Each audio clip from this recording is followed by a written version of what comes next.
This meeting is being recorded. Okay, folks, good morning. Good Welcome morning. to Derita Matters, August 2022. And we'll start right away with introductions. We've got 13 people on the call. For this area. Hang on, What's new in the area? somebody's making a bit of noise, but so just maybe mute yourself until it's time to speak. I am Teresa McDonald. I am a resident of Allen Hills since 2007 on the Derita Statesville Road Community Organization board and a realtor with Allen Tate. And just hoping to keep people informed about the general Derita area. And, you know, have a say where we can on the growth and change that is coming. It's not even a theory, it's coming. So let me call on you guys. Meeting back. As I see you on the screen, or actually on my list. So Jeffrey Simpson. Wow, I'm up first. Thank you. Yes. Yeah, I'm Jeffrey Simpson. I'm president of the Farmington HOA. That's basically off of Hubbard Road, and glad to be part of the meeting. Great. All right. Sylvia Cannon. Sylvia Cannon, president of Derita Statesville Road, and also president of the Allen Hills, Cary Hills Community Group. Welcome. Tamara Parker, you're next on the list. Good to see you. Hi. Thank you, Teresa. Tamara Parker. I am a resident of Farmington, and I'm a past president. Awesome. Dr. Penn, Blanche Penn. And I am in the Great Oaks development. And thank you. Good morning. Good morning. And you're still on the county commission, the citizen. Tell us what you do with the county. Mecklenburg County, Mecklenburg County Parks and Recreation.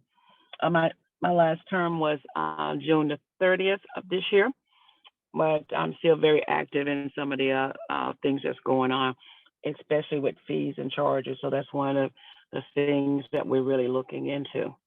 Okay. All right. Thank you. Thank you. Let me see. Brandy.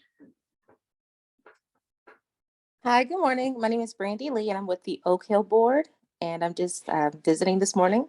I'm glad to be on the call. Great. Welcome. Thank you. Nadine Henry. Good morning.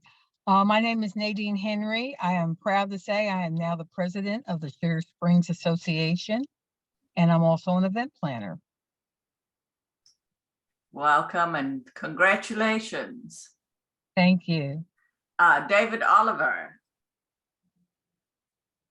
Yes, this is David Oliver, Oak Hill Community, part of the Homeowner Association. I'm glad to be a part of the meeting today. Thank you. I'm sorry, these things are jumping around on me. So Haley Andrade. Good morning. I'm with Oak Hill Community, and my name is Haley Andrade. Thank you. Welcome. Dawn Gibson. Good morning, everyone. This is Dawn over in the Tanglewood area. Good to be here this morning. Great to see you here. Hashib. Hey, it's Sarah. He just put in the chat that he can't talk. I just saw that pop up, but I will introduce Hashim. Okay. If he doesn't mind, Hashim, I've loved kind of seeing his presence on all the social media. Hashim is a resident of kind of downtown Derita area and has a really cool, like I call it a maker space, where currently he's working on a project. He may be talking about it later, Teresa, but to build benches for some of our bus stops. I don't know if there's one identified yet, but so cool. He makes them out of discarded plastic bags. He has a really cool method. And so that is Hashim. Hopefully I did him an honor. Thank you, Sarah. And now you can introduce yourself. Sure. My name is Sarah Morton Stubbs. I live in downtown Derita. Awesome. Sorry, everything is jumping around on me. So I'm going to, okay, John Haig. Hi, I'm unmuted now. Hi, I'm Jonathan Hoyg, Allen Hills, retired, and been missing the meetings lately, but I'm here today. I'm glad to see you. Teresa Braswell. Good morning, Teresa Braswell here, President of Forest Pond Homeowners Association Board. Awesome. And Thomas Templeton. Yeah, Thomas Templeton, lifelong resident of the Royal Oaks neighborhood here in Derita, and past president of the neighborhood association there, and currently the treasurer for the Derita Statesville Road Community Organization. Wonderful. Good to see you. We got a few people coming in. Jill Campbell. We're just finishing up introductions.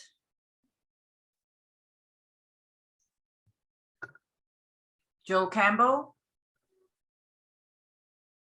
I'm not sure I admitted her, but she is General's Point, I think, HOA off of Gibbon. Hi. Hey, Jill. I'm so sorry. I still had the phone on mute. Oh,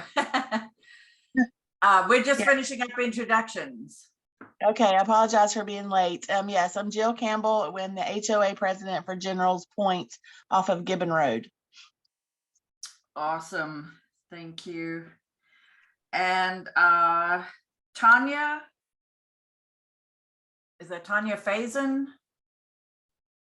Hi, good morning. Good morning. Welcome. Thank you so much.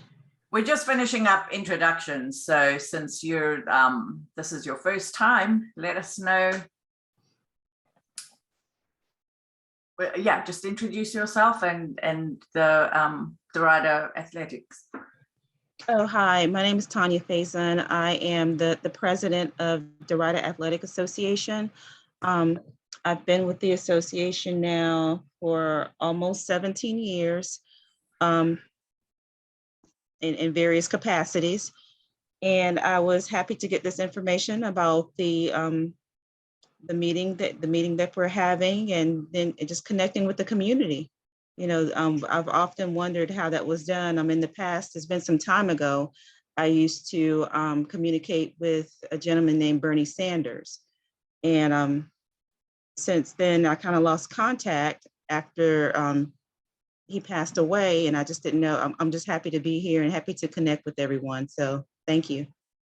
Yeah. Oh, and I'm sure all of you know, but Derita Athletic Association is a youth sports center right here off West Sugar Creek, and we offer football right now, hoping to add baseball and basketball sometime in the near future. So thanks for having me.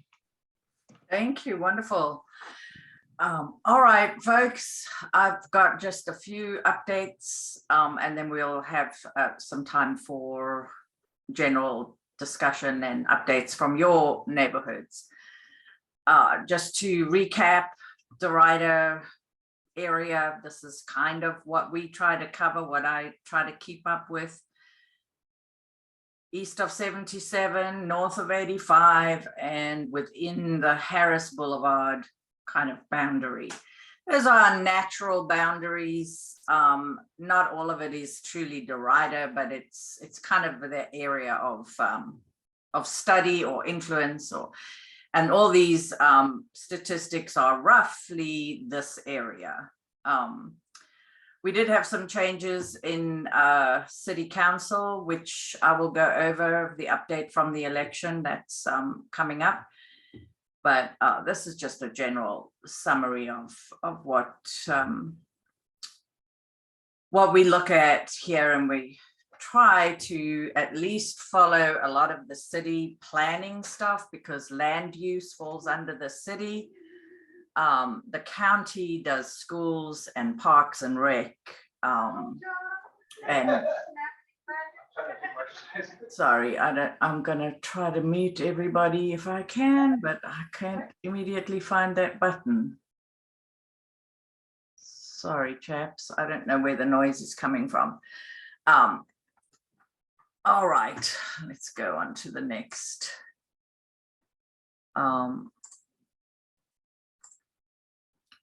Just a couple of Derita sort of good news items. Finally, if anybody has been following the saga of this building on West Sugar Creek that was dilapidated and abandoned, almost abandoned, came down to one tenant operating over there and the building was falling apart. It's been renovated and finally the first new tenant is in there. And Nadine led the charge to go and meet them, and I joined her and delighted to find that the owners are actually neighbors from my neighborhood, Samuel and Marisol.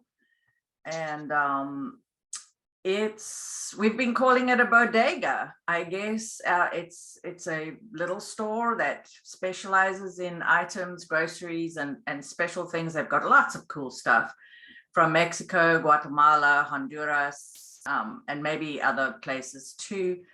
They do handle a lot of financial transactions, people sending money home to family. But very nice store, very nice owners, and I hope that people will check it out and support them. The Derita Bench project, which Sarah was talking about, and Hashim really, along with Hadia, spearheaded this. They received a grant from the city and they're working on really the phase right now is collecting the plastic. So we have these bins. I meant to get a picture of a bin, but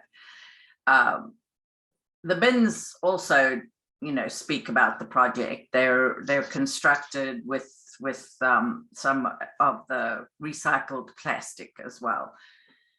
So if you didn't attend the launch, it was a very, very successful launch. We had a nice dinner and a good showing of people and a good collection of plastic bags. They're also collecting bottles, number 2 bottles. And I know Hashim can't speak, maybe put in chat, but I saw the email yesterday said HDPE plastic, and I didn't know if that's different, but basically just the clean out the bottles and remove any paper labels and deliver them to these 4 locations around the area, or let me know, I'll be glad to pick up. But as you can see, we've got a long way to go. Looking for roughly the equivalent of 10,000 grocery bags. So, Hey, Teresa, can I jump in? Yes. I'm very surprised. I don't want to commit myself to another project, but are you saying to me that out of this community with all these businesses, let me calm down a little bit. With all these businesses, you only got 715 bags? Yeah, well, we want used bags firstly, and Food Lion is participating, the Sugar Creek at Food Lion. And I did see Teresa on Hashim's social media the other day. I think that he did go MC maybe one of the bins from Food Line. I think there were a lot more. So I don't know if that 715 is inclusive of that biggest drop, but he was talking about how he had a volunteer to Yeah. sort the colors and everything. So maybe we're a little bit closer. Yeah, well, this is the latest update I just got last night. So yeah, bags, we need a lot. And yes, they are working on you know, figuring out if there are businesses that generate this plastic sort of as part of, you know, part of their trash. And then of course households do, and we have, you know, 20,000 households. So if we can spread the word to collect this stuff, the goal is to have the bench made by December. So we'll have to pick it up, and anybody can help. You within your community, if you've got mailing lists or meetings coming up, these flyers, they were attached, I think, in the last update, but I'll attach it again in the email that goes out. Yeah, we can use all hands on deck to collect this plastic. So great project, very, very excited about it. The location for the first bench has been identified, I believe, as opposite Derita Presbyterian Church on West Sugar Creek. Now, Teresa, when you say that the Food Line on Graham Street accepts these bags, are we talking about the 3 bins that are right outside the door at the Food Line there that they've had in the past as well, but now I guess what you're saying is that they're using those bins to facilitate this project? I believe that's my understanding, that they're, you know, they're donating those that they receive to this effort. And Hashim yes. I was going to say, well, day before yesterday, I stuffed a whole bunch of plastic bags in that very bin just day before yesterday, not even knowing this was a project. So that's good to know. So I've got some more I could be putting in that bin later on. So yeah. Yes, good, excellent. So yeah, there's collection points at Derita Presbyterian, etc. It may be helpful to slightly compact your grocery bags, because I believe some of these receptacles were quite full. The one on Manning Road here in Allen Hills hasn't been getting much, so I've got to work on getting my neighbors to use that one. But yeah, we can certainly use all hands on deck to try to get the stuff. We don't necessarily want people going out of their way to use plastic that they wouldn't otherwise use, but you know, certainly we all do use most of these. And Hashim did confirm that the HDPE, and that's just my ignorance, is a number 2. So if you look at the bottom of any plastic bottles, you will see that little triangle. And if there is a 2 in there, generally it can be used for this project. They just ask that we clean them thoroughly and take off any paper labels. Because this is a group effort, and if we don't do that, then somebody, you know, some of the very few other volunteers are going to be tasked with that job. So you mentioned a number 2 type plastic on that. Is it any type of number 2 plastic, or is it solely limited to the shampoo bottles and detergent bottles that we're talking about? Kind of like they're now saying for the recycling bins in for the city of Charlotte.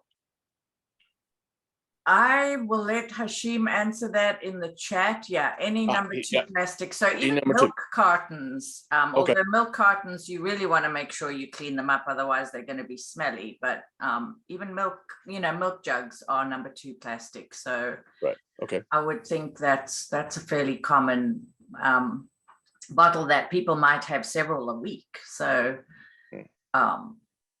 yeah, very good. Yeah, okay, so look out for any number 2 plastic. Very good. Yeah. And some of the stuff is stuff that the city doesn't necessarily take, especially plastic bags. So, and in any case, a lot of the stuff we send to the city, only about 9% actually gets recycled. So, this, this way, the plastic that you're saving is going to be recycled into a very durable bench. And so exciting. And anybody got anything else to add on that?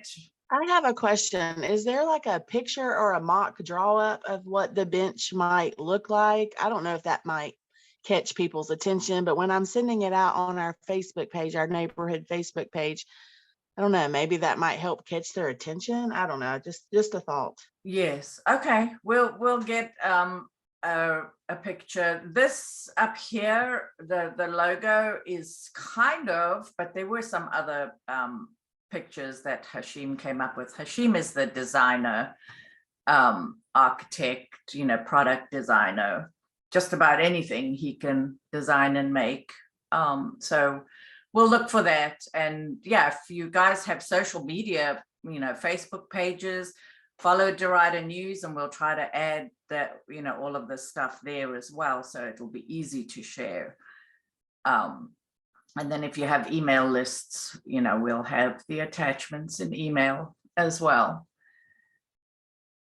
And I don't know, Hashim, if there's an easy way to get on the list to be updated if you weren't at the launch, but that would be something good to add, just a sign up sheet or something for updates so that people can receive the updates directly. And then of course I'll add them in this meeting as we go along. Teresa? Yes, ma'am. Also, at all the drop boxes I know there's one up at the church, but isn't there a piece of plastic at the top that you can look at and that shows what he's making as far as the yes, I believe so. That I know there's one at the Presbyterian Church. I don't know about the rest of them. Yeah, they all have that as far as I know. It's to keep the rain out, but yes, it is made from the recycled plastic. So yeah, well, maybe we can ask Hadia or Hashim to even do a little presentation on here more about the process of how they get grocery bags into these hard bars that will make a bench. So that's a good idea to show more people, or even Hashim do a Facebook Live that we can share, just showing that whole process and some the bench design idea. But it was something like this with these the structure of the bench being these triangular shapes, wood, I think, and then the seating in the back would be basically plastic bars, like a, I don't know, bar is a plank, maybe is a better word, on the seat. So very innovative. So yeah, it would be good to have some more pictures.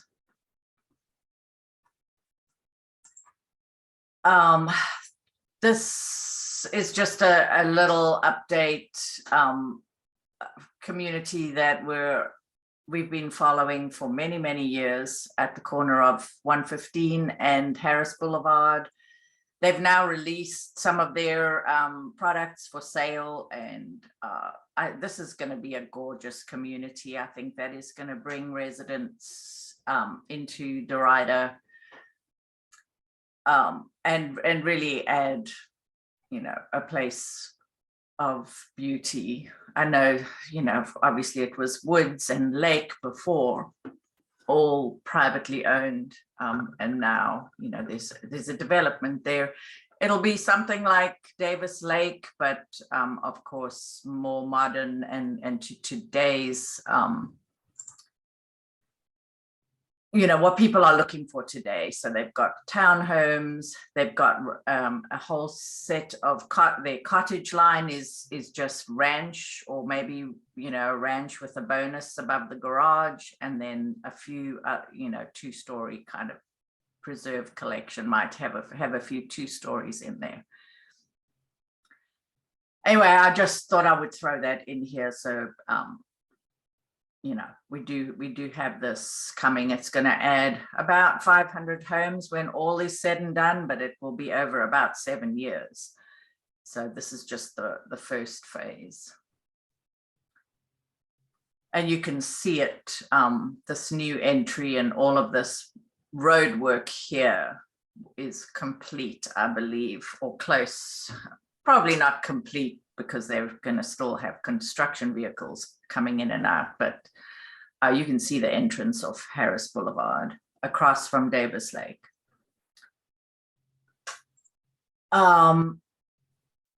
That's an old slide from last month, but if you want to see the mural, I believe it is complete. We did have something from last month crop up about the dumpster that is right next to the mural. I don't have a picture of it here. And I don't know if anybody has been over there in this week, but last week it was all hands on deck to figure out that dumpster.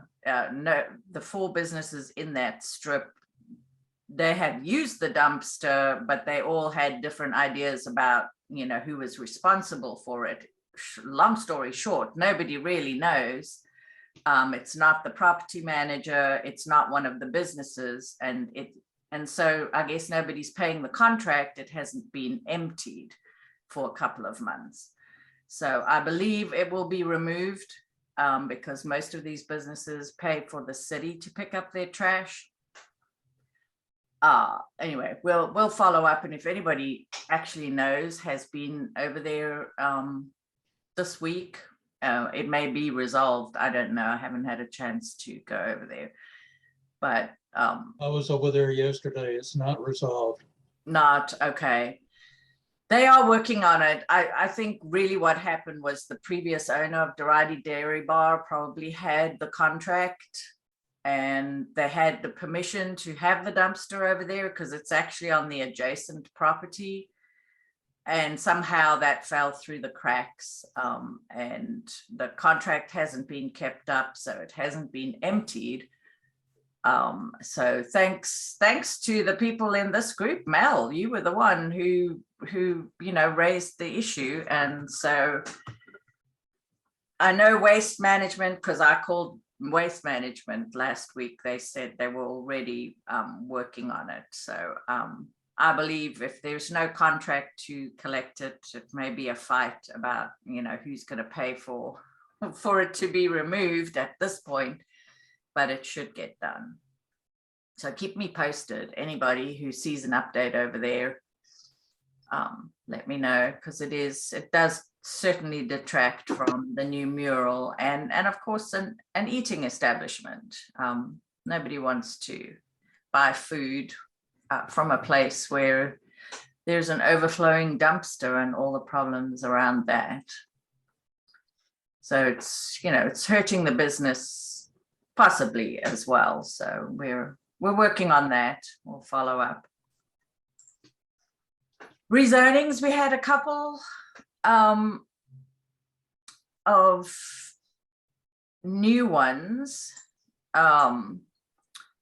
This one is still in process. This is right in the heart of Allen Hills. It does back up to Cardinal Glen, and residents of Cardinal Glen are still working with the developer and the city council rep to resolve some of the issues over there. The developer has been very accommodating. I mean, this started out as a 70-some townhome development, which would be the same density as the other townhome development on Oneida Road.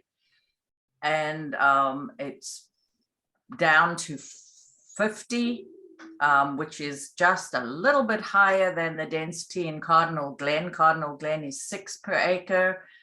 50 townhomes on this site is about 6.8 per acre. But, you know, still a few things, traffic and stormwater. I'm sorry, my dogs are making a noise. I hope that's not too disruptive. This is coming up for a vote August 15th, as far as I know.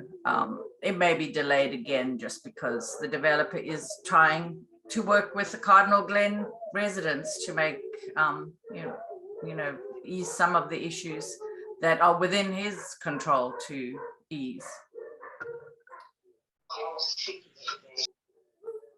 Sorry, my dogs. I don't know, some sirens set them off. I really hope that's not too disruptive. And then there's a small industrial parcel on Statesville, on Cindy Lane, kind of between Statesville and 77. I haven't looked into that a lot. All these links will take you to the page for the city, and it's very informative. They've made it a lot more user-friendly. So I'll click on one of the next rezonings just to see how that all works. So you can always, when you see the yellow sign, you can look up the number on the city site and follow the whole process. And I'll show you how that goes. This one is in process. All of that land that IBM had 300 some acres of land on both sides of University City Boulevard, backing up to IBM Drive. It was basically woods and very hard to develop because of the topography, but it's happening now. 3-4 years ago, we honestly didn't see that development happening for many more years. So it is now, also along 85. So maybe this one I'll just click through so we can everyone see my screen changing? Oh, that doesn't take you directly to the link to the, sorry, I'll have to change that link. I think it was 258.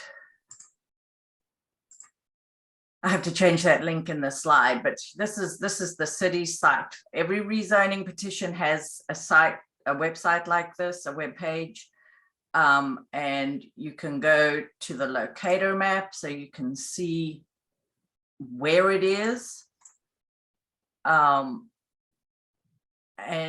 you will know, that some of this land has just been undeveloped ever since IBM bought all this property back in the 90s.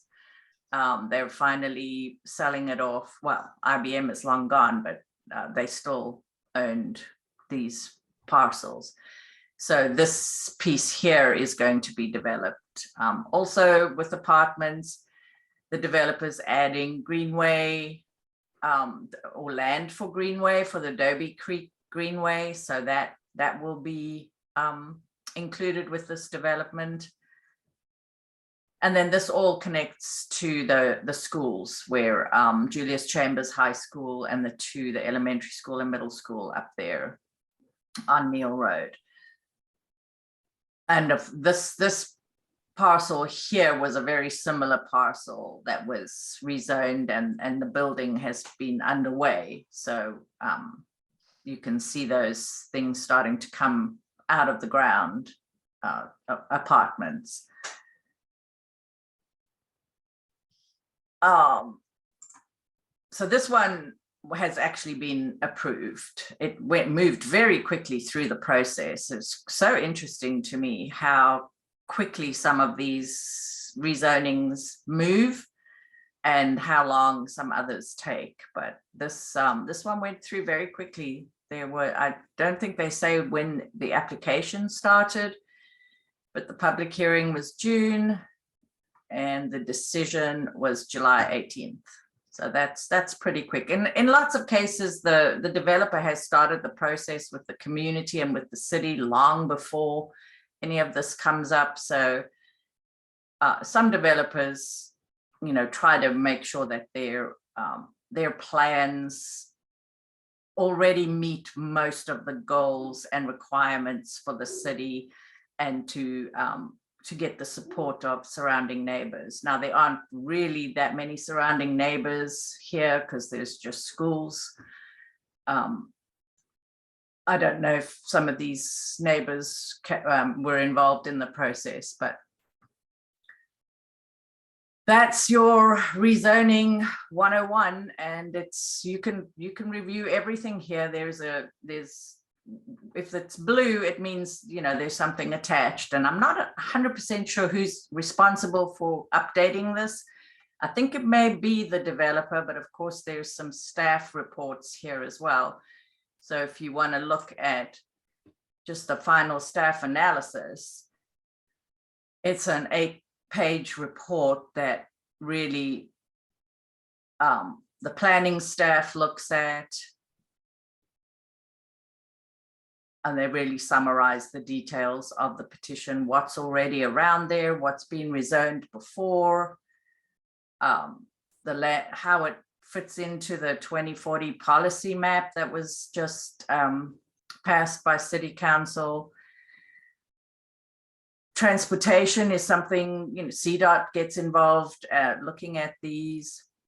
Charlotte Water, there's erosion control.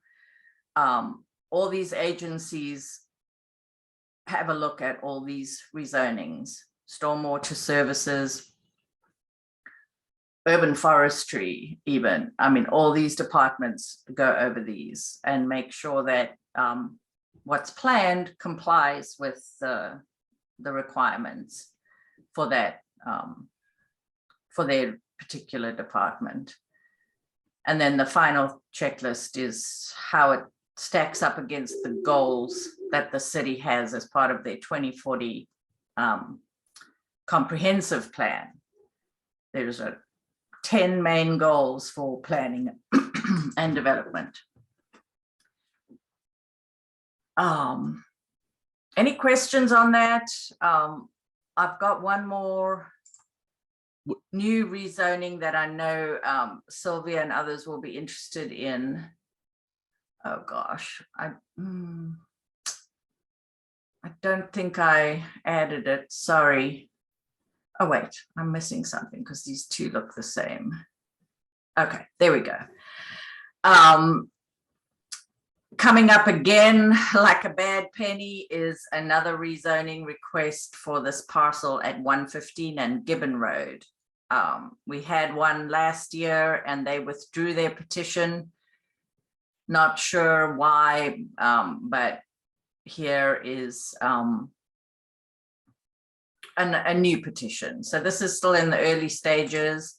I don't think they've had any community meetings yet or anything, but here's the location. There's several acres, 17 acres here at Gibbon. This is Gibbon Road and 115.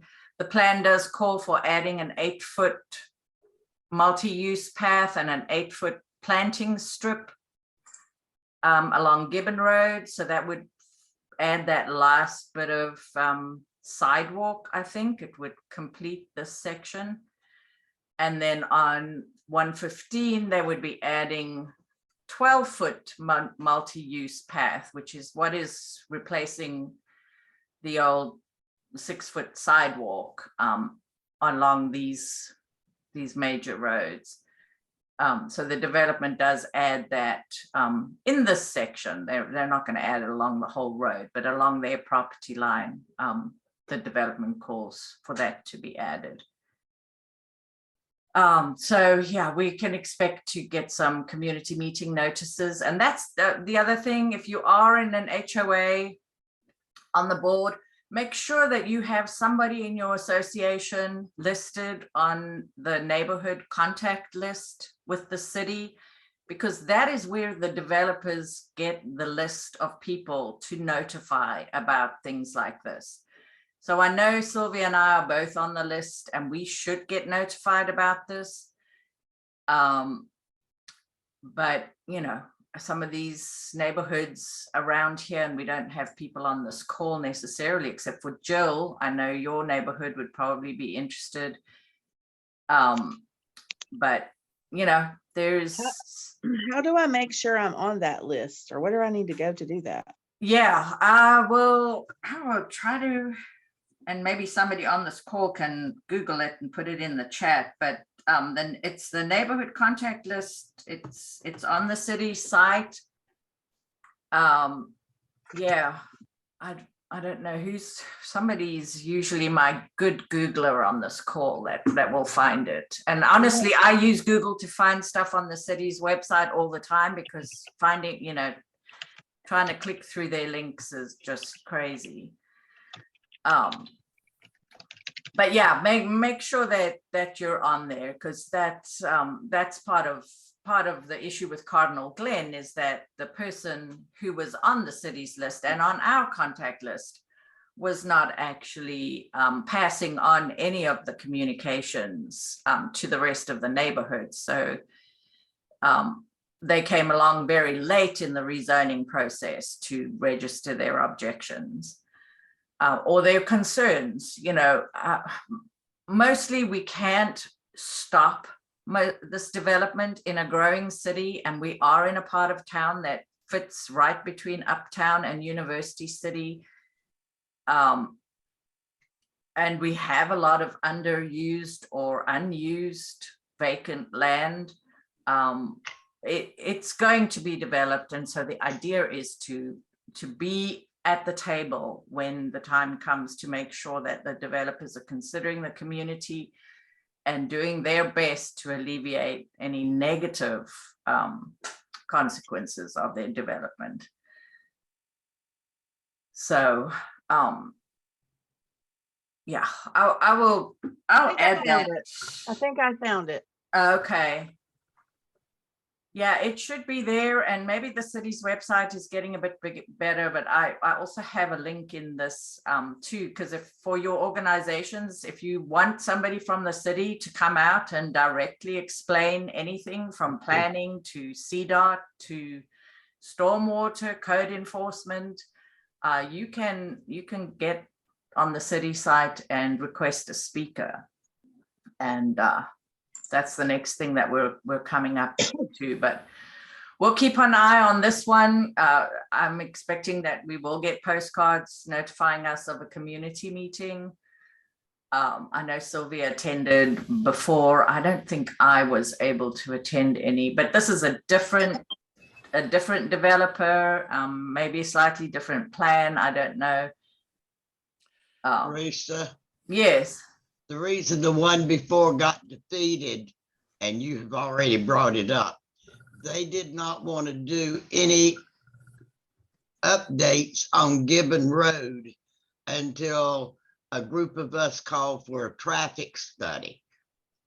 And then that came up that, yes, there was going to have to be something done for the number of apartments that were And I'll put in. watch the rest of the movie from So there. they just dropped it out.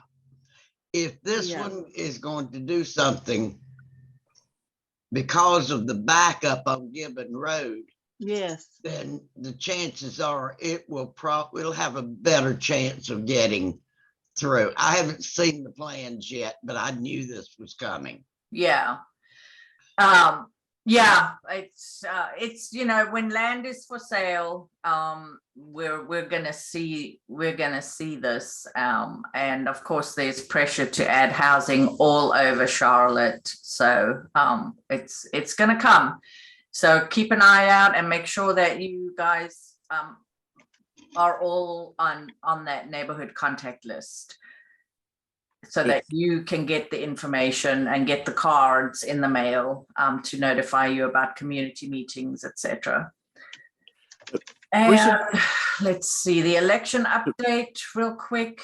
District 1 is the area in pink. So we here in Allen Hills and Royal Oaks, etc., we're now in District 1. There was a redistricting that happened. And our representative is Dante Anderson. And can somebody remind me how to just mute everyone? I can't figure it out, but there's some noise coming from somebody. Anyway, election update. District 1, Dante Anderson is our new representative on City Council. District 2, Malcolm Graham handily retained his seat. And this is all District 2, the blue area. And I hope you're seeing what I'm talking about on my screen. And you are? Yes. Good. And then the yellow area is all District 4, which is still Renee Johnson. So sorry, let me carry on. The at-large council members that won the election, the top 4 vote getters would be the new at-large members. And the top vote getter was Dimple Ajmera, which makes her a likely pick for Mayor Pro Tem. I'm not sure exactly how that process works, but these are the new at-large members. New, not so new. Dimple Ajmera, of course, has been on council for quite a long time. Braxton Winston. Luana Slack Mayfield was District 3 representative a few years back, and she is back at large. And then we all know James Mitchell, Smudgy, also back on the City Council at large. And then Vi Lyles, the mayor, also handily won. So the swearing in will be September 6th. And then after that point, these will be the people voting on these rezonings. But coming up in August 15th, I believe, will be a big date. If you want some entertainment, get on Facebook Live or YouTube and watch the City Council meetings to see how the sausage is made. Anyway, that's the election update. National Night Out was it was Tuesday night, I'm sorry. And I just got some pictures from the Allen Hills event. We opened it and all our community meetings going forward to all the neighborhoods around.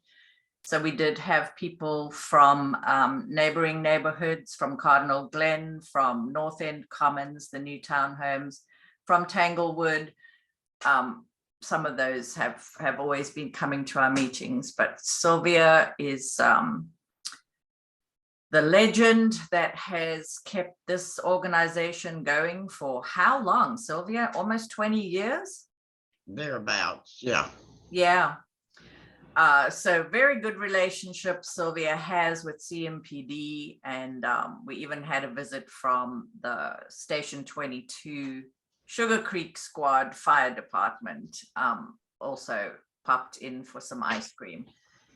So that was a good event, and I will let Nadine tell us more about her event. Nadine, are you there? I am. I'm back in my car. Okay. National Night Out for us was really a great event. We went ahead and met at the corner.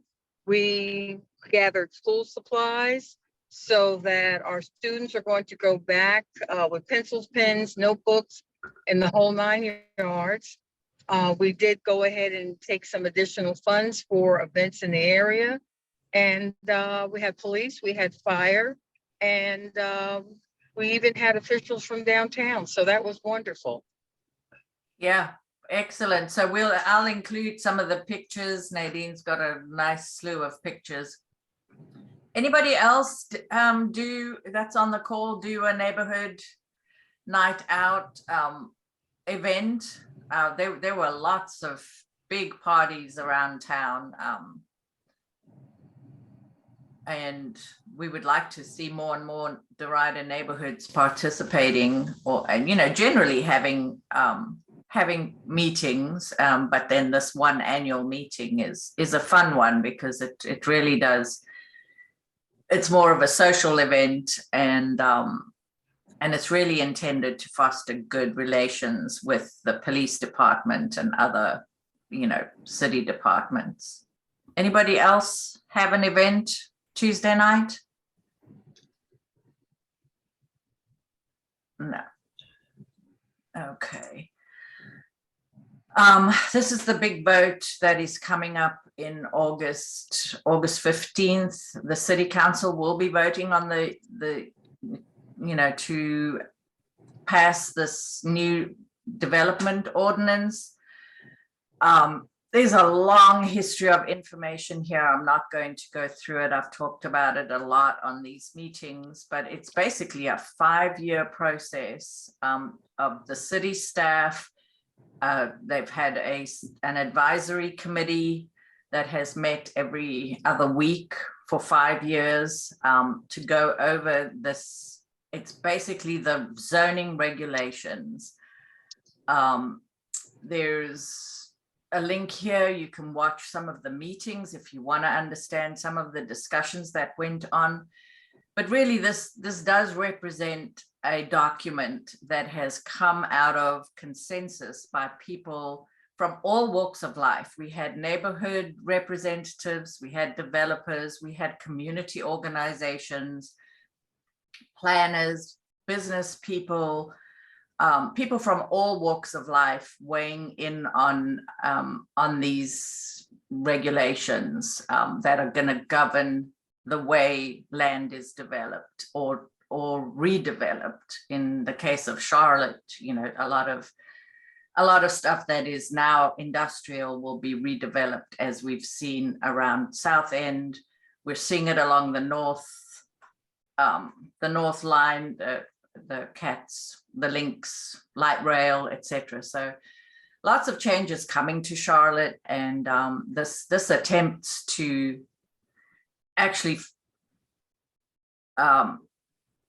consolidate all the different zoning regulations that we had into something that's a little more understandable and predictable, and hopefully will guide good growth.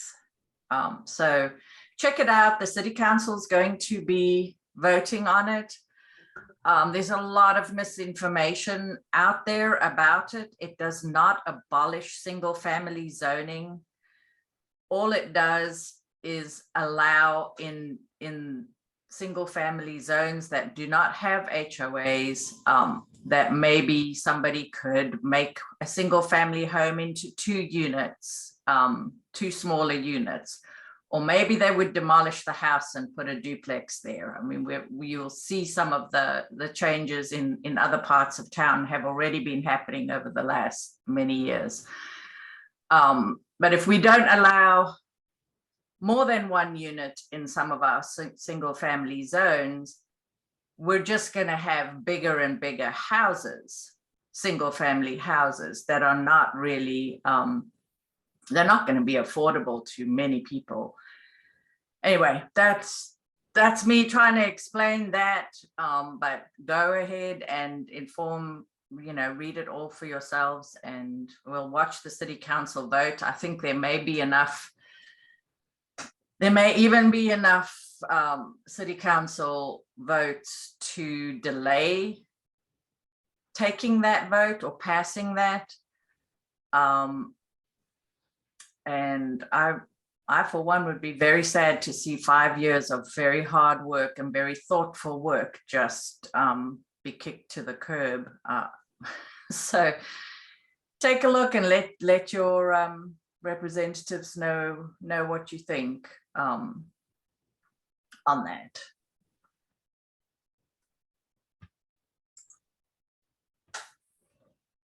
This is basically how the city, how they've redefined the zoning.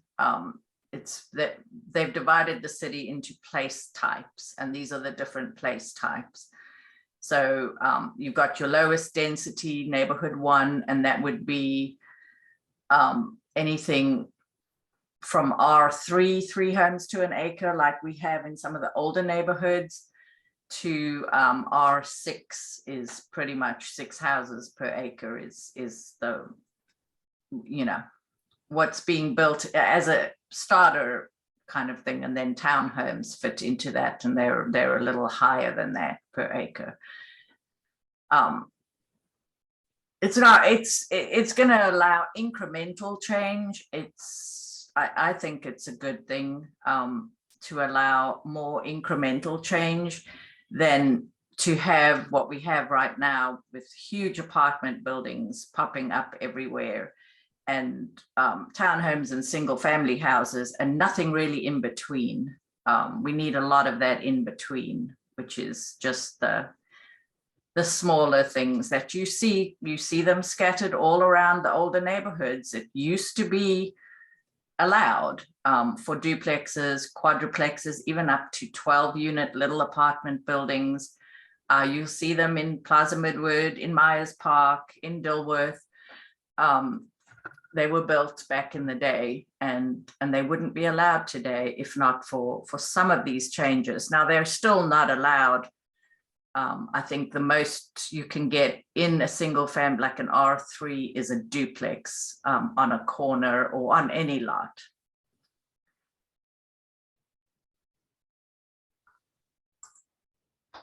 Okay, time for some, sorry, Tanya, before I move on,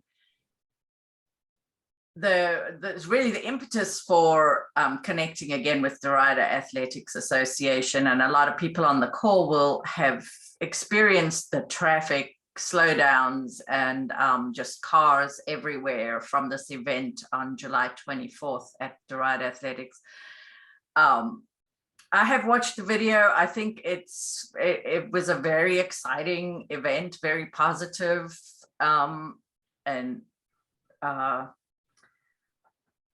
but you know, it was overwhelming. The number of people that showed up, I think it was unexpected, and so there was not, you know, enough parking or security, and so it was a little. And I don't think anybody in the surrounding community had any idea that this was happening, but it didn't make the news, which is interesting to me. But if you're interested, and Tanya, if you want to talk a little bit about Derita Athletics or any of this, you're welcome. I know that certainly this young man will probably be looking for a bigger venue with more parking the next time he does anything like this. But I think even he was surprised by the turnout. Yeah, I believe he said this was the largest crowd that he's had at that point. So we didn't, well, I'll be honest, I had no knowledge of this young man before he reached out to me, and it was somewhat of a quick agreement. They had reached out the Tuesday night prior to the event, saying that they were in town, they were looking for a venue, and the recommendation had come up, you know, for them to possibly utilize the Derita Athletic Association for their event. So we talked a little bit. I shared with them our rental agreement, which does call for sufficient security to have that. They have to have security in place, and I gave them our contact number because we typically use the Mecklenburg County Sheriff's Department for security.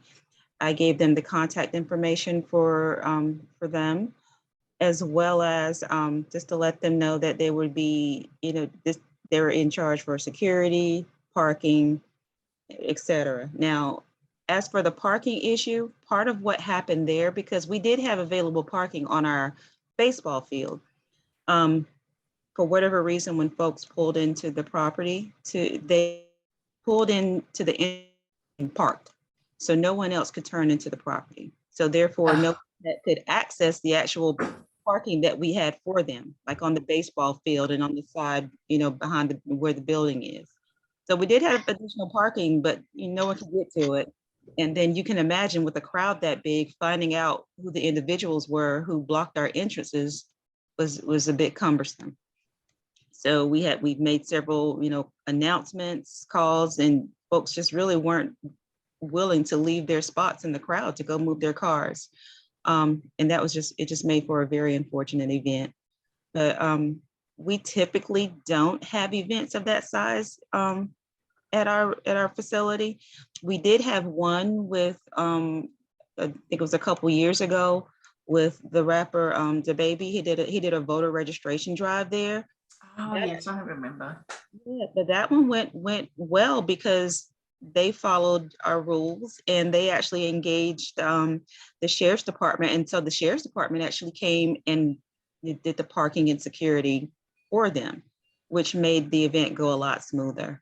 So I will say, I take ownership of this, and that, going forward for our rentals, we will do a proper vetting process just to see who it is we are renting to. Had I had more time to do research, I would have realized that this was going to be a huge event. I just didn't know at the time, and it just came upon us fast. So I do apologize for the inconvenience it caused our community. Yeah, so we're working to improve our processes on that, just to make sure that something like that doesn't happen again. We just normally now, we're planning just to have our normal football games, which usually doesn't cause a crowd of that size. And we do have sufficient parking for our football games. And we're also looking for a way which I can utilize this meeting now and possibly the newsletter, if there's anything else that's, outside of the norm coming for us, I can let you guys know. And that way we can put it in the newsletter, get it in this meeting, and somehow find a way to let our communities know what's coming down the pipeline.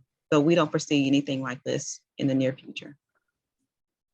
Thank you, Tanya. Yeah, you guys do a wonderful job for youth sports and giving young people. That was the most encouraging thing, really, was just all these young people. And I know there were like 1 or 2 fights that broke out, but generally these young people were there for, just a very kind of wholesome competition. Yeah, and the disheartening thing for me was for minors to be there and for parents to drop their minors off unsupervised. That really was a good thing. Yeah. Yeah, a mom. I actually spoke with a mom because I was, at the street trying to facilitate some parking and trying to ask folks to move out of driveways. And the mom, she argued with me because she was trying to drop off her 10-year-old son, and I wasn't allowing her to stop and just drop him off and leave. Wow. Crowd that size. So yeah, So that hopefully was a one and done. That, anything like of that size. Well, first of all, anything of that size, again, like you mentioned, needs to be at a bigger venue. But at minimum, they have to involve the municipalities, either get the sheriff's department or CMPD involved so that we can have proper security and they can manage parking. Yeah. The sheriff's office did for the other large event. Yeah, thank you. Well, we wish you well, and definitely let us know, what you have there, so the community can support, even if you need people to watch football games. But it's definitely a nice amenity to have right in Derita, and it's been around for decades. It has, yes. And I think adding the other sports will be wonderful. So you can do, is it year round or just football season? We started doing spring football as well a couple of years ago. Well, this is our second season. We took a break during COVID, of course, but this is our second season having spring football. So we do spring and fall football for right now. Yeah. All right. Yeah. The more young people can get involved in sports and inspiring things like that is good, to my mind. And this is it still Pop Warner football? It is. Yeah. So that's the kind where they don't do the hard tackling. They do tackle. It is tackle football, but it's just there's a lot more structure with Pop Warner than some of the other leagues, and that's what we like. Yes. Yeah, I think people, especially parents, can have a little more comfort that their kids, you know, the structure means fewer injuries and things, I would imagine. Yes, they do have specific protocols on how we do it. So, you know, that's a good thing. It's always for the benefit of the child. Yeah. Awesome. Well, I'm glad you're here, and yeah, definitely send us anything and we can share it to our mailing list or our Facebook page. We have the Derita News Facebook page as well, which we're trying to grow, because that's definitely a more organic way to get news out to people, you know, daily or, you know, even more often. So we'll look for you guys on Facebook. I think you used to have a Facebook page. George Griffin used to come, or came once or twice when we were meeting at Maria's. Yeah. Mm-hmm. And he's still on our mailing list, but I don't know if he's still active or passing any of the stuff on. Yeah, he's not he left the organization some years ago. Okay. I figured that might have happened. So yeah, we're glad to have you guys back on board, and we'll see how we can support and get the surrounding community as well to embrace this great amenity right in our neighborhood. Exactly what we need for kids. We're glad to be here. Thank you so much. Okay, one more thing. The revaluations, the city is, or the county is doing property revaluations. They're almost through. They've probably been coming through neighborhoods, sampling here and there to actually view houses. But that is coming up, and this is one of the speakers, if you wanted somebody just to prepare people for this coming revaluation, and the what the revaluation does is just try to set the value for each property to kind of tie it into the latest market sales. It's not intended to just flatly increase the tax revenue to the county and the city. So that's the first step, is establishing the new value for each property. And then the county and the city will during their budget, they will adjust the rate. What they did before, because we had such a big jump in values from 2011 to 2019, they reduced the rate considerably to try to keep, you know, people's tax bills from increasing hugely. So right now the total rate between Mecklenburg and if you live in Charlotte is about $1. It's $1 per 1,000 of value. So if you look at your tax bill, you'll see your tax value, and they will multiply by the rate for the tax for the county and for the city. And then you also, if you're connected to the city solid waste, you'll have this bill as well. So that's coming up. Look for that. We might invite one of the speakers to this meeting to talk through the rezoning process, but the link is here. You can click on it and go and see what your property will be valued at. There's a process if you want to challenge that. And Teresa, yes, you will not get a difference in the if it goes up. The difference won't show up till 2024 because they have already mailed out the 2022 taxes. Yes, this is 2023. So the timeline is here. The actual valuation effective date is January 1st. And so in January, you will receive your new assessed value. You'll receive the notice of the new assessed value. Which has to be paid in 2024. Well, end of it's the just it's just the value. It's not the actual tax. The tax bill will come out later in July. Right. But it'll be the the tax tax- bill for the adjustment, if there is any, will not be paid until 2024. Well, it's 2023's tax bill, which comes out in July. It's due by January 1st, 2024. Yes. It's late if it's after, if you pay it after January 1st, 2020. Correct. Yeah. So yeah, you'll receive this valuation. And the whole point of this slide is just to, you know, don't panic, because you're not going to simply take these rates and multiply it by the new value and calculate your new tax bill. It doesn't work like that. These rates will be adjusted, because the goal most of the time with the county and the city is for revenue neutral, a revenue neutral situation. So yes, your taxes will go up slightly, but they won't go up as much as your value goes up. So I hope that makes sense to people. In July of 2023 is when you'll actually see your new tax bill. And just as an example, before, you know, these rates were set, the rate for Mecklenburg County was more like $1.30. So it came down to below $1 when the tax values went up so much in 2019. So just if you've got any more questions about that, or, you know, I will, on my next slide, I have a link here to, you can get a speaker from the county or the city on any of these, and let me know. We can invite them to this meeting or others. And I'm sorry, we're running very late. It's 10:14.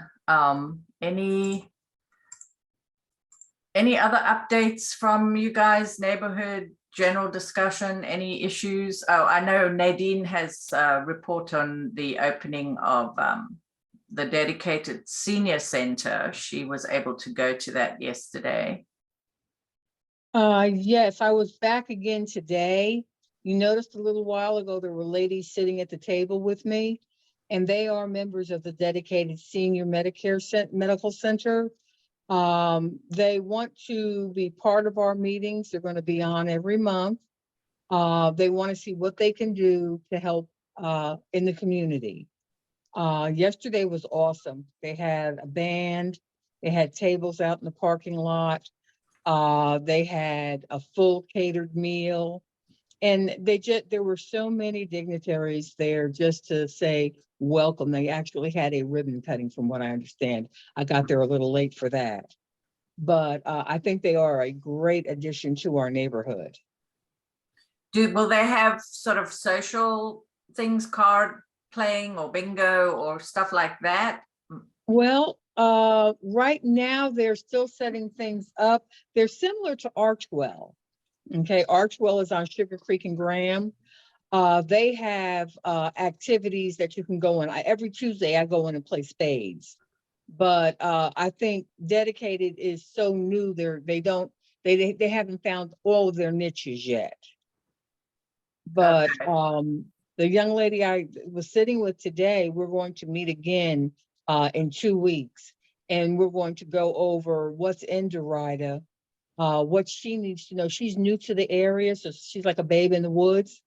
So she wants to learn everything that she can about Charlotte and the Derita area, since she's going to be covering us. Okay. But it seems like a very nice place. If you go in Archwell and you go in there, it looks like it's the same planner did both centers. They look identical. Good.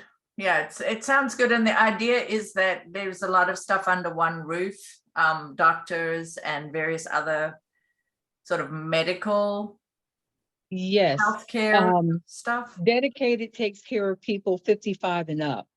Archwell takes care of people 65 and up. Okay. The idea is that instead of a doctor having 2,500 patients, which is the normal load, Their load is about 300 to 400 patients per doctor. They go into pods. So one Okay. doctor will have a pod, and if he is your doctor, you go to him. If you need not dental care, if you need to have someone because you're having some mental issues, there's somebody there. If you need somebody for dietitian, there's somebody there. I'm assuming also that they will go ahead and have a classroom series so that you can come in and get extra education that way. Wonderful. Okay, well, that's good to know. Thanks for attending, and I'll add your pictures and make a slide for that before these go out. Okay, Carrie, and then Teresa, oh, sorry. Teresa, I say I was there yesterday as well, and Nadine is quite correct. It was a big event, and I think one of the reasons why it was a big event for that company, it was their 100th opening of one of their facilities. So they had really special attention to it, and they even brought out the founder of the company to do the ribbon cutting yesterday. And people all were dressed very much more nicely than I was. I will say the ladies had very nice dresses, and the men are all in nice jackets and things. I felt a little out of place taking the tour, but yeah, it looks like a real nice facility. And one of the things I noted during the tour was the lady was saying that, like you were talking about, the doctors serve a smaller group of people, that they also provide, as when you're a patient, they provide you with the cell phone number of your own doctor. So it sounded like you might be getting a little more attention to your personal needs versus some other places. Thanks, Thomas. Thanks for attending that. I was not able to make it. Sylvia and I both had car issues. I couldn't give her a ride, and she couldn't give me a ride. Well, you know, I couldn't actually make it anyway. The Henry taxi is always available for you ladies. Thank you. I know. And I have to shout out to Nadine, because very late notice, when I realized I was not going to be able to get there or take Sylvia, or and wasn't sure. I sent a message to Nadine and asked her if she could go, and she rolled out of bed and cleaned up, and she was there. So awesome. Thank you very much. No problem. All right. Well, I hope to get my car back today, so I'll be rolling hopefully this afternoon. Awesome. I see, Carrie, are you still on the call? You wanted to talk about, I don't know about any homeless encampments, so. There is. Carrie Miller, you didn't introduce, you might as well do that too. If Terry's not there, when you know where the new development is, where you turn onto City Boulevard, and and on the right side, all the new building is going. Yes. If you look across where the woods are, you will see. One day I drove by, and the person had strung up a clothing line, and they had washed their clothes, and all their clothes were out there drying. So wow. As you look closer, if you're just going by, you wouldn't notice it. But if you go slowly and you look into the woods, you do see that an encampment is growing. Okay.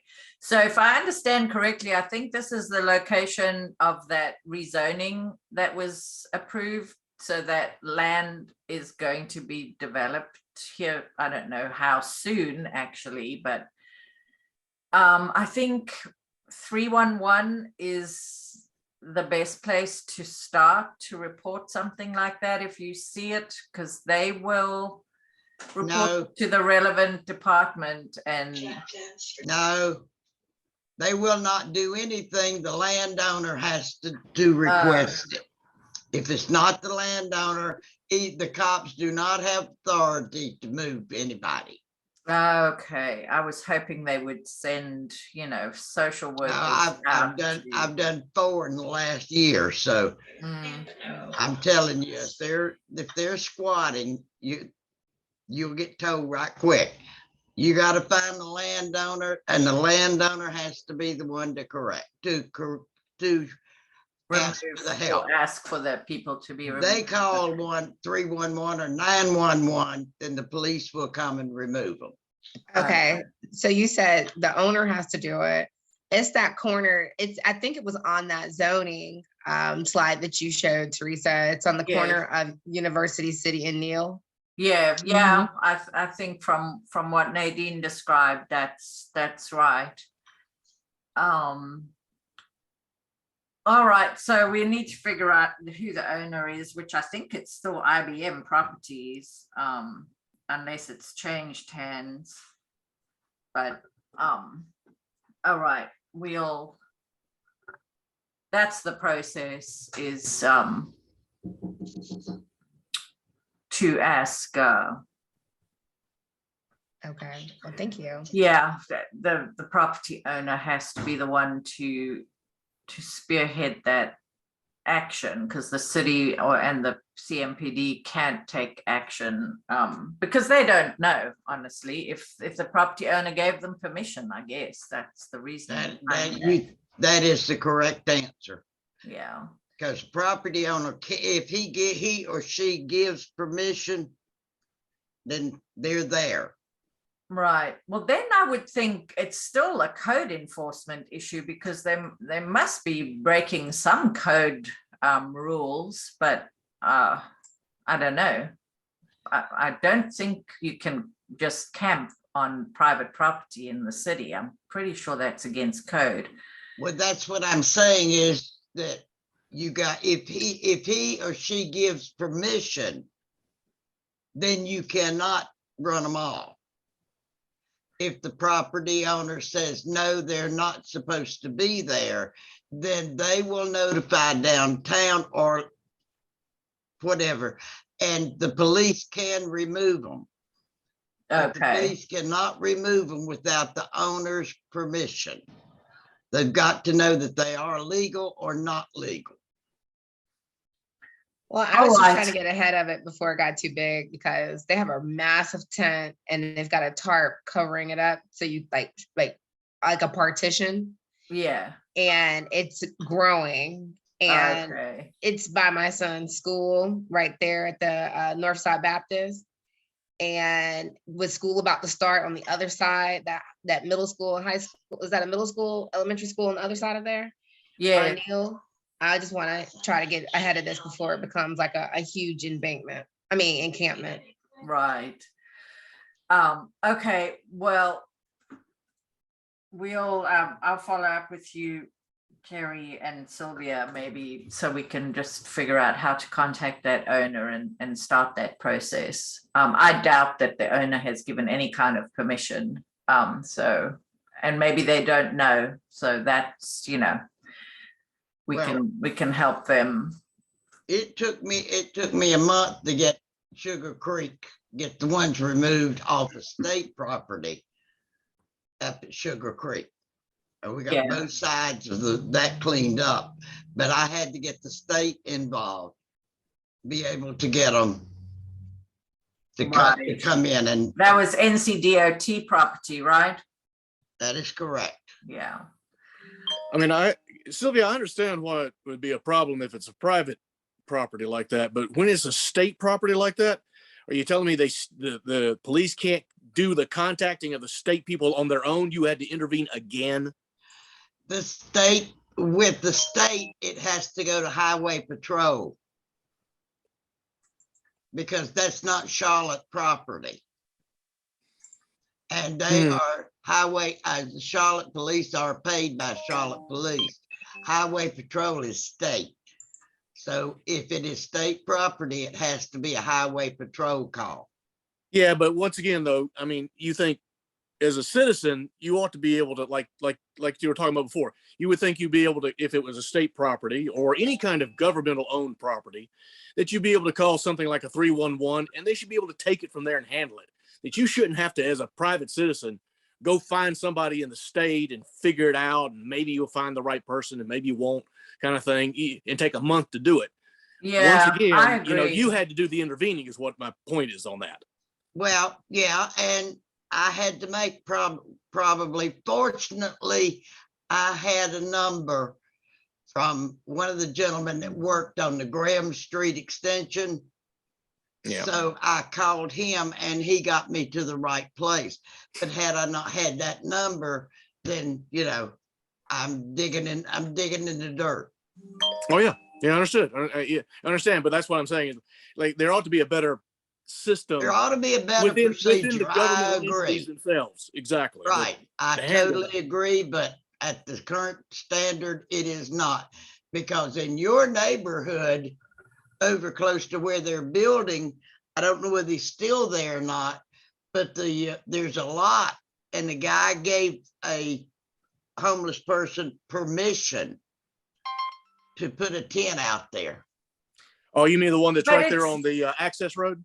Yep. Sylvia, is there, surely it's against the city code to camp anywhere with or without the owner's permission. So that becomes a code enforcement complaint. No. Okay, I will double check that, guys, because you know.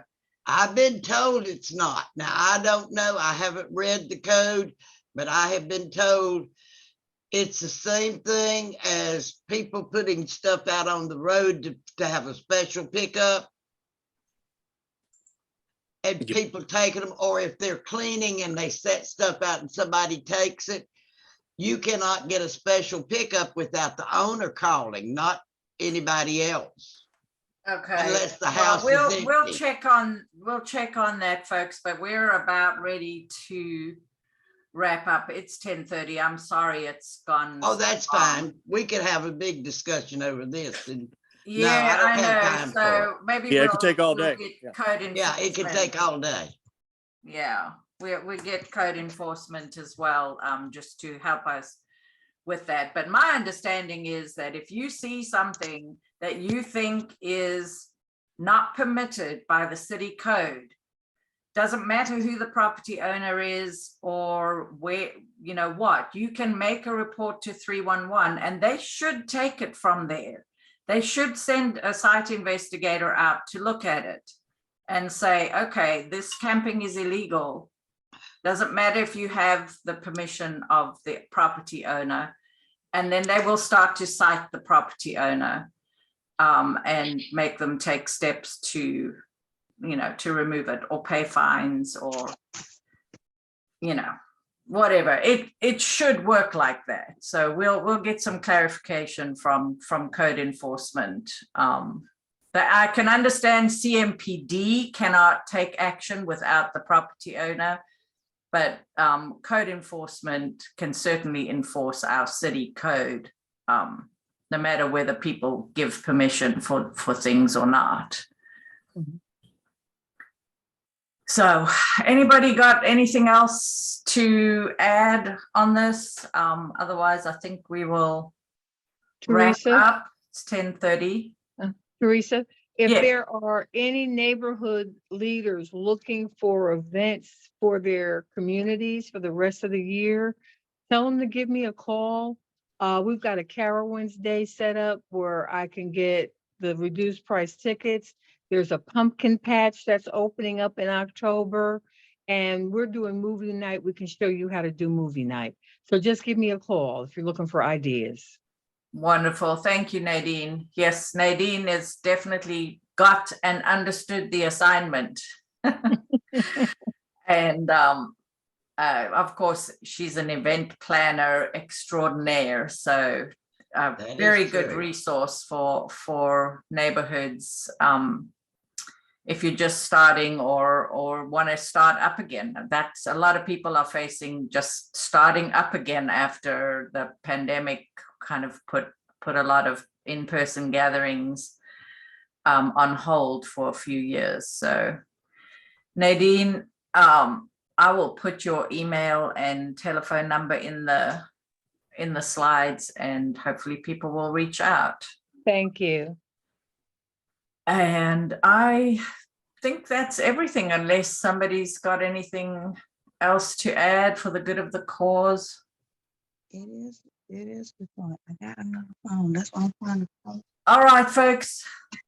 Thanks very much for coming, and the meeting is recorded, so we can The meeting is. watch, people can catch up, watch it if they want to, or the slides will go out with the notes in the next day or two, and then watch the Derita News Facebook page as well. And you're all welcome to contribute to that page, by the way. Nadine has been doing a good job as well. I think anybody can post events to it. We want to try to keep it positive. So, complain in private and put the positive news on the Facebook page. That's it, folks. Thanks very much for coming, and we will see you. The next one will be September 1st, I believe. It's the first Thursday happens to be September 1st. We'll see you then. Maybe we'll try to do something with code enforcement for that meeting. All right. Thanks, folks. Thank you. Bye. Bye.